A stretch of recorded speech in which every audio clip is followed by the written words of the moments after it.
네, 안녕하세요, 여러분. 아이쿠정 기술사입니다. 저는 2024년 소방기술사 합격을 목표로 현재 1년째 소방기술사 공부를 진행하고 있습니다. 오늘은 소방 전기에서 중요한 개념인 전압 강화 공식에 대해서 한번 같이 알아보도록 하겠습니다. 이 전압 강화라고 하는 것은 말 그대로 유체에서 압력 강화가 일어나는 것과 똑같다고 생각하시면 됩니다. 유체의 어떤 배관에서의 마찰 손실 혹은 엘보 등 어떤 피팅류에 의한 마찰 손실이 발생하게 됩니다. 즉 물이 처음에는 P라는 압력으로 전압이 들어오는데 한 여기에서 다시 압력을 측정을 해보면 P보다 압력이 작게 됩니다.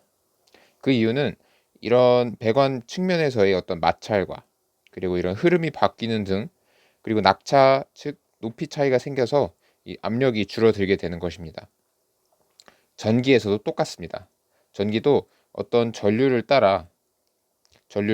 전선을 따라 전류가 흐르게 되는데 이 전류가 흐르는 이유는 바로 전압 때문입니다.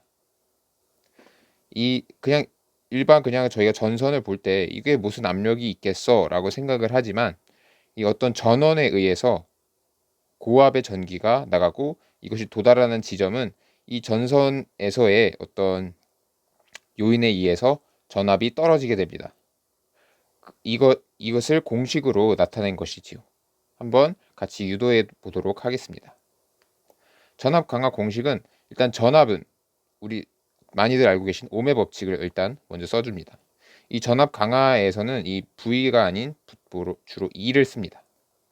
그러면 이 전압 강화 공식을 유도하기 위해서는 전류, 저항 이 값을 알아야 되는데 우리가 저항은 또 다르게 표현을 할 수 있습니다. 바로 비저항과 길이, 면적 간의 관계입니다. 이 비저항은 어떤 물질의 고유 저항을 나타내는 값이고 전선의 길이 그리고 전선의 단면적을 알면 그 저항을 알 수 있게 됩니다. 그럼 요것을 대입을 해서 다시 써주면 I 곱하기 rho L A라고 쓸 수 있습니다. 자, 우리가 보통 전선은 구리를 많이 사용합니다. 이 구리의 비저항은 58분의 1 옴 밀리미터 제곱 퍼 미터입니다. 요거는 꼭 외워 두시는 게 좋습니다. 그럼 요것을 대입을 하면 됩니다. 이때 대입을 하기 전에 우리가 먼저 도전율의 개념을 생각을 해야 되는데요.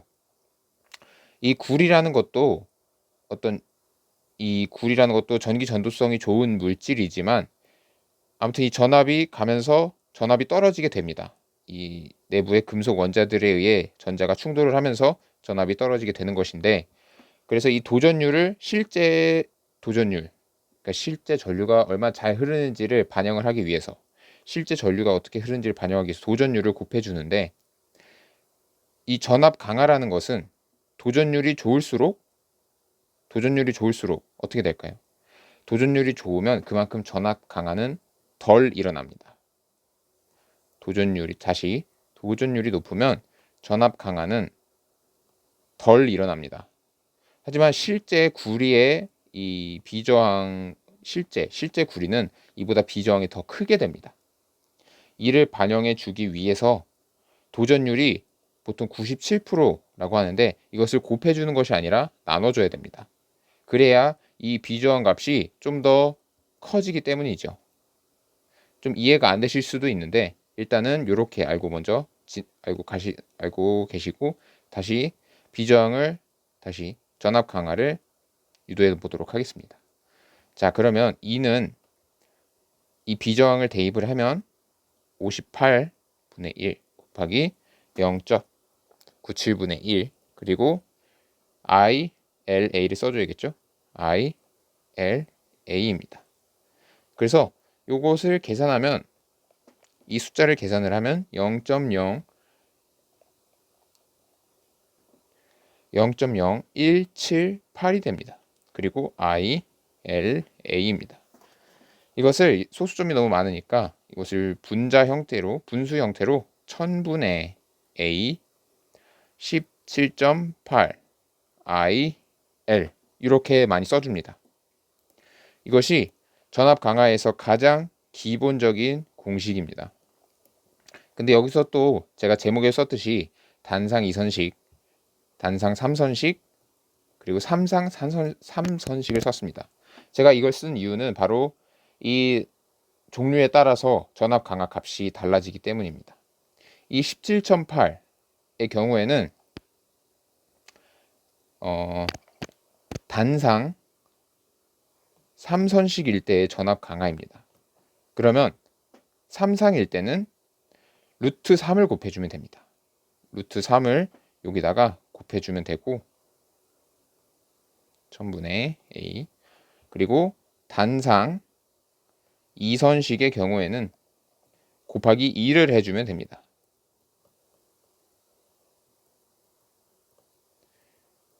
요거를 기준으로 해서 3상 3선식은 루트 3배를 해주고 단상 2선식은 2배를 해준다. 이렇게 외우면 쉽게 외우실 수 있을 것 같습니다.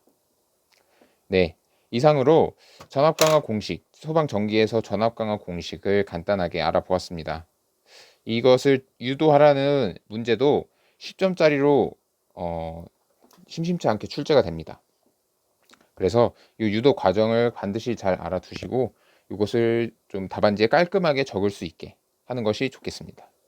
그리고 아무튼 이 문제에서 묻는 것은 요 개념, 요 공식을 너가 알고 있냐? 요것을 묻는 것인데 저라면 요 답안을 구성을 할 때 요 세 개, 단상 3선식, 단상 2선식, 단선 2선식, 삼상 3선식에 먼저 식들을 먼저 쫙 써주겠습니다. 그러고 나서 이제 유도 과정을 거치는 것이죠. 이렇게 하면 내가 답을 알고 있다라는 것을 채점관에게 좀 더 확실하게 보여줄 수 있겠습니다. 네, 이상으로 아이쿠준 기술사였습니다. 좋아요, 구독 부탁드립니다. 감사합니다.